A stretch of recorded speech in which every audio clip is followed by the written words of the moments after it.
রংপুরের আবু সাইদকে কিভাবে মেরে ফেলা হয়েছে আপনারা দেখেছেন। এই ছেলেটা অত্যন্ত সাহসী। আপনারা দেখেছেন রংপুরের আবু সাইদকে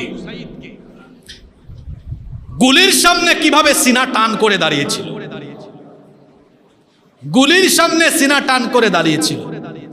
পুলিশের ভাইরা তাকে গিয়ে আপনারা বুঝে শুনে এখান থেকে সরাই দিতে পারে, অথবা সে তার আন্দোলন করছে শান্তিপূর্ণভাবে করুক, কিংবা আপনার যদি সেখান থেকে সরিয়ে দিতে হয় গুলি ছাড়াও তো অন্যান্য ওয়ে আছে না নাই।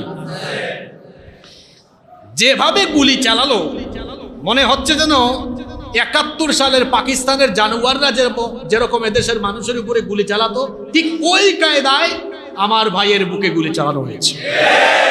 প্রথমবার গুলি চালানোর পরেও ছেলেটা সিনা টান করে দাঁড়িয়েছিল। এরপরে টানা কয়েকটা গুলি করার পরেও সে পড়ে যায় নাই। যখন বেশ কয়েকটা গুলি একসাথে ছোড়া হয়েছে তখন সে পড়ে গিয়েছে। তার এই ভিডিওটি আমি যখন দেখেছি আমি আমার চোখের পানি ধরে রাখতে পারি। কি নির্মম ভাবে তাকে মেরে ফেলা হলো।